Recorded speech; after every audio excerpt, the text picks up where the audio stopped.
environ.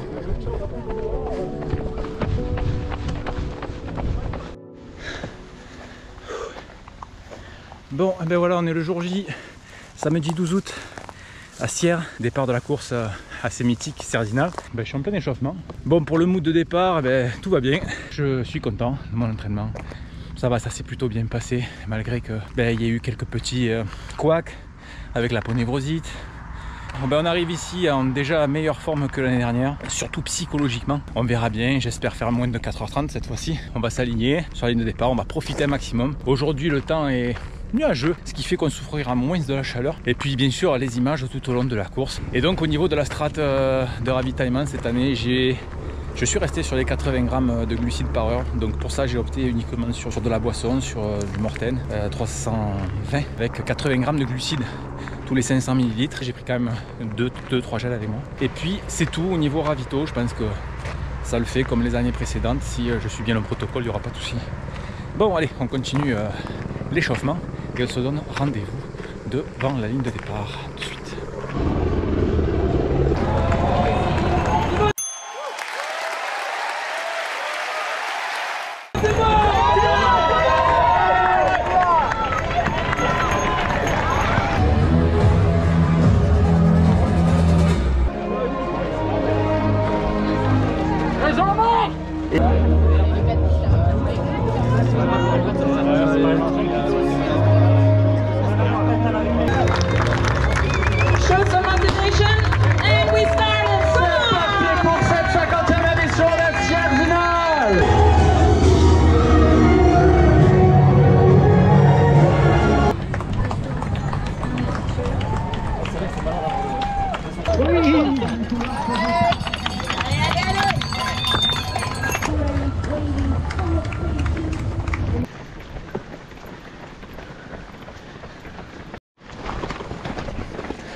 De la Belgique. Ouais. Alors, ça va. Accroche tes mollets. Faut que tu les récupères à Zinal après.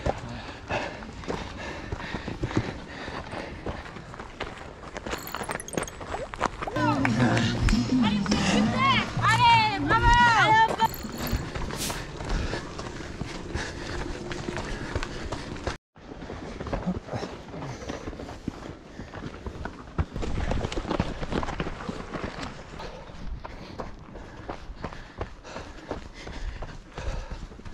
Bon, bien, j'en chie autant que l'année dernière.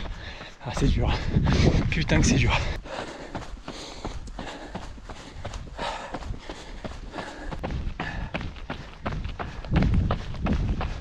Ils sont toujours là.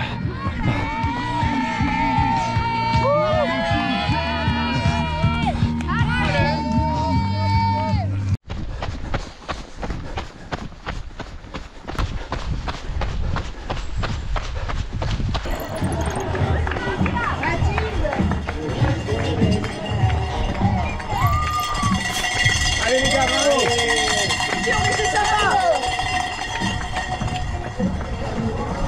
Hop, merci. Allez, on va ravitailler.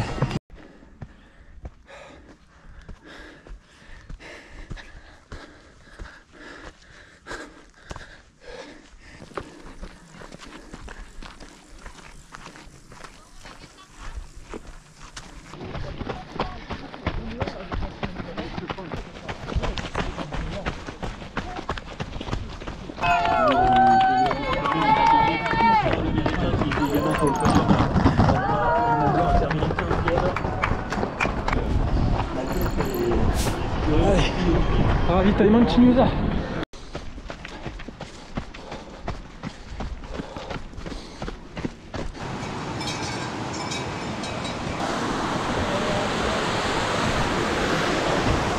Ah. C'est la folie. L'accueil de Weisshorn.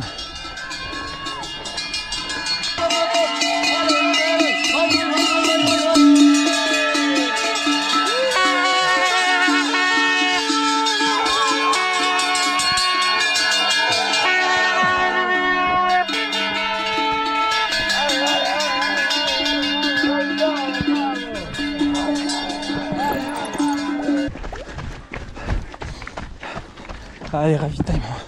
Restons.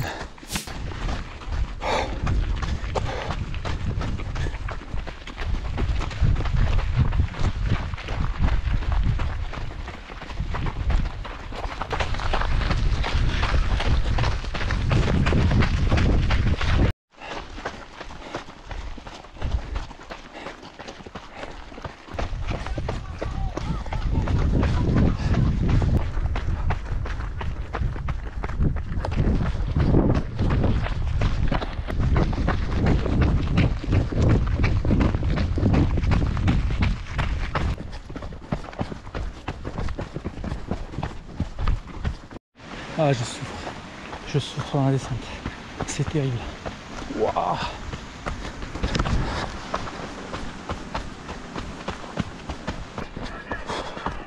Ah putain.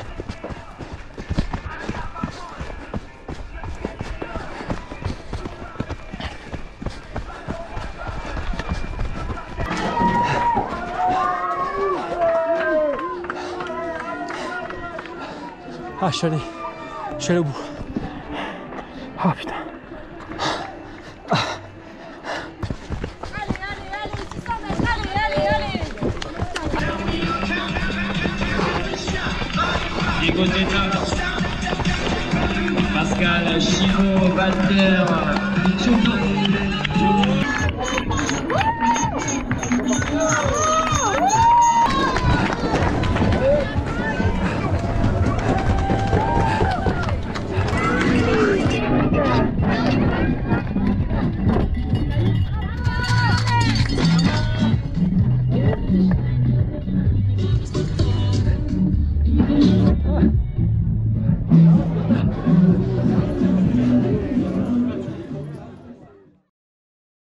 Ah, une petite goutte de café. Et c'est parti. Bon, me voilà de retour quelques jours plus tard sur Marseille. J'ai eu le temps de bien digérer la course, l'après-course. J'ai eu le temps de réfléchir sur ce qui s'est passé. Est-ce qu'il y a vraiment une réponse sur mon état de méforme? Ben, on verra que, pas sans spoil, il n'y a pas vraiment de secret. Il y a des fois, il y a des jours avec, il y a des jours sans. Mais on va quand même faire un petit retour en deux temps. Premier temps, on va récapituler un peu ce qui s'est passé tout au long de la course. Moi, je me sentais en forme, comme je le dis au début de la vidéo. Je me sentais plutôt bien. Mais c'est vrai que lorsque le départ est arrivé, même à l'échauffement, je sentais que j'étais un peu lourd. Donc, je me disais, bon, ça va venir après. Au départ, même sensation. Ce qu'il y avait de plus notable, c'était mon cardio, où je sentais qu'il était vraiment pas là. Cette sensation de croire qu'il est très haut alors que pas du tout. Donc on a le cœur qui répond pas vraiment à nos sensations et c'est très désagréable. Donc en surveillant mon cardio, malgré qu'il m'ait lâché à 2 reprises au niveau de l'émission, j'ai vu qu'il était quand même normal. Voilà, entre 150 et 160 battements par minute. C'était vraiment là où je me situe normalement quand je suis dans mes épreuves. Je sentais qu'il battait plus vite, au-delà de 160. Donc j'étais vraiment pas en corrélation par rapport à ce que m'a renvoyé comme signal mon cardio. Donc pour quelle raison, j'en sais rien. C'est vrai que j'espérais qu'après quelques minutes d'ascension, ça irait mieux, mais pas du tout. Ça s'est vraiment confirmé au niveau de Ponchette, où je dis... Bon, là, ça va être très compliqué. D'ailleurs, je le stipule dans la vidéo. Et j'arrivais pas à relancer. D'habitude, à des portions où je me rappelle avoir couru, j'y arrivais plus. Arrivé à Chandolin, j'étais déjà vidé. Plus de jus. J'arrivais plus à faire de vidéos, à parler. C'était assez compliqué. Et je me suis dit, bon, on va essayer d'aller là-bas jusqu'à la fin en serrant un petit peu les dents. Mais à l'hôtel Weisshorn, sérieusement, j'étais sur le point de me dire, bon, j'arrête. J'arrête parce que je vais marcher jusqu'à la fin, quoi. Et bon, au final, j'y suis allé au mental, parce qu'il n'y a pas vraiment d'objectif de temps. Je joue pas ma vie là-dedans. Je dis, bon, allez, tant pis, je vais vraiment serrer les dents. J'alternerai marche, course, marche, course. Ça a été un chemin de croix. C'est la première fois que ça m'arrive. Le cardio, toujours vraiment dans les chaussettes. Ça a même empiré sur la fin, forcément, avec la fatigue. J'ai passé la ligne de départ complètement... la ligne de départ... Lapsus.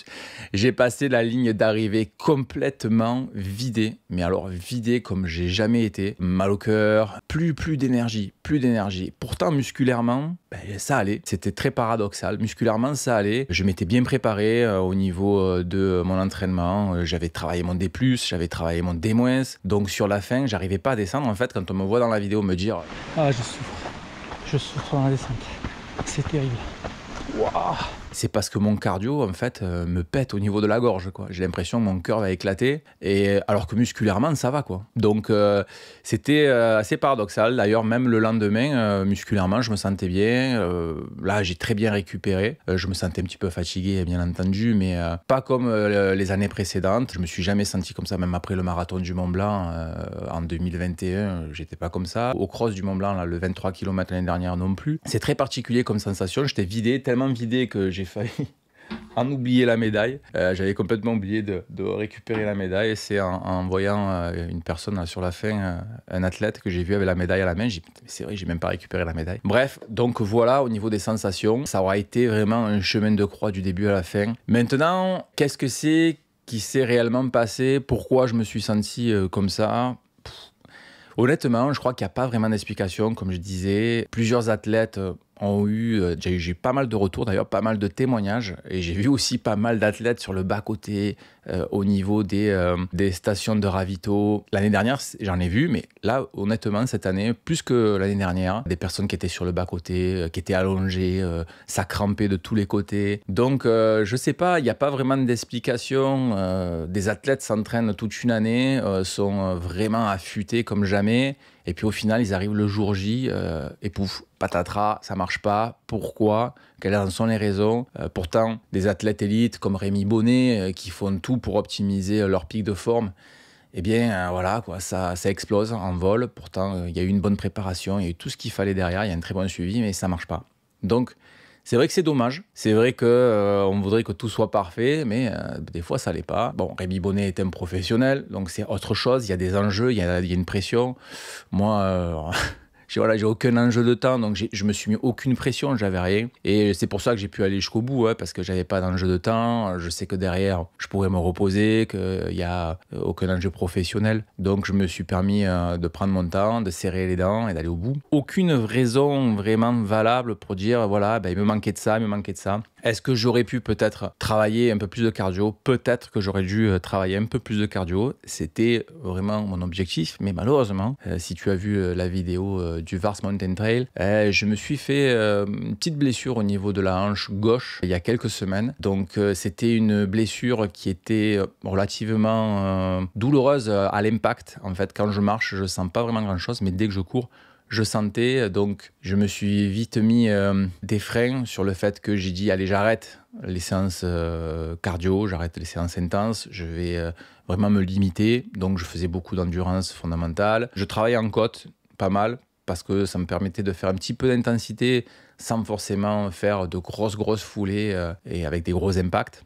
Je faisais attention aussi en descente. Donc c'est ce que j'ai fait au Vars Mountain Trail, ça se passait plutôt bien. J'étais en bonne voie d'ailleurs pour Sierzinal, je me sentais plutôt bien, j'avais pas de douleur vraiment significative comme les semaines précédentes. Donc il n'y a pas vraiment d'excuses. J'aurais pu faire donc des séances cardio, j'ai pas pu en faire comme je le voulais, mais je pense pas que ce soit ça vraiment qui m'ait freiné. Honnêtement, il y avait un bon fond de préparation. Musculairement, comme je le disais, c'était vraiment top. Il n'y a rien à changer. J'ai fait ce qu'il fallait. C'était juste un jour sans. Je pense que ça m'arrivera encore d'autres fois. Et puis, on prend de l'âge aussi. Et puis, il y a pas mal de facteurs qui rentrent en ligne de compte. À changer quelque chose, je ne sais pas si je changerai vraiment quelque chose. Même au niveau du ravitaillement, est-ce que je changerai quelque chose? Peut-être que je démarrerai avec un peu moins de glucides au début. Je démarrerai en commençant pour la première heure avec 70 grammes, 65, 70 grammes et augmenter par la suite, je sais pas. Il y a des tests à faire. Donc pour moi, la saison est terminée, j'aurai plus de courses, je vais continuer à m'entraîner, je vais faire un petit état des lieux sur comment je vais organiser mon entraînement pour la saison prochaine. Je pense que ce qui est sûr, c'est qu'à partir du mois de septembre, je vais me remettre sérieusement à la musculation. Cette année, je vais m'y prendre assez tôt parce que j'ai déjà pour objectif l'année prochaine de faire un entraînement en course à pied un peu plus long que celui de la musculation. J'ai envie d'être un petit peu plus rapide, de travailler un peu plus au niveau de ma puissance en course à pied. Donc je vais m'y prendre tôt. Voilà le programme. Et pour finir sur Sierzinal, eh bien, comme d'habitude, ça reste quand même une course qui est vraiment magnifique. C'est vrai que si un jour tu as l'occasion de venir faire cette course, ça vaut vraiment le détour. C'est vrai qu'elle est dure. On peut la faire d'ailleurs en touriste parce que j'étais en catégorie coureur, mais il est fort possible et conseillé de la faire en catégorie touriste si tu comptes te mettre plus de 4h30. Tu peux la faire en catégorie touriste et tu prends ton temps, quoi. Tu cours quand tu as envie de courir, tu marches quand tu veux marcher. C'est magnifique. Alors, c'est vrai que le départ, il est un peu austère. Dans cette zone un petit peu industrielle, avec les poteaux électriques, c'est un petit peu particulier, c'est pas très joli, je l'admets. Par contre, une fois qu'on est vraiment sur les hauteurs, à partir de, allez, on va dire Chandolin, ça commence à être vraiment joli. Et puis après, une fois qu'on est à Tignouza, qu'on commence à avoir vraiment la vue sur le panorama du Val d'Anivier, avec tous ces sommets qui apparaissent, c'est vraiment magnifique. Donc c'est à faire, ça vaut le coup, on peut même le faire en off, c'est pas obligé d'attendre la course. Voilà, c'était tout pour cette course de Sierzinal 2023. Ça s'est pas passé comme je le désirais, mais ça reste quand même une très très bonne expérience. J'ai pris du plaisir à me préparer, c'est aussi l'essentiel. Moins pendant la course, mais bon, ça fait partie du jeu. Voilà pour moi, on se dit à très bientôt pour de prochaines vidéos. N'hésite pas à me rejoindre sur tous les réseaux sociaux, Facebook, Strava, Instagram, où je partage aussi souvent des choses. On se dit donc à très bientôt pour de prochaines vidéos. D'ici là, n'oublie pas, ne reste pas en bas et prendre la hauteur. Salut, ciao.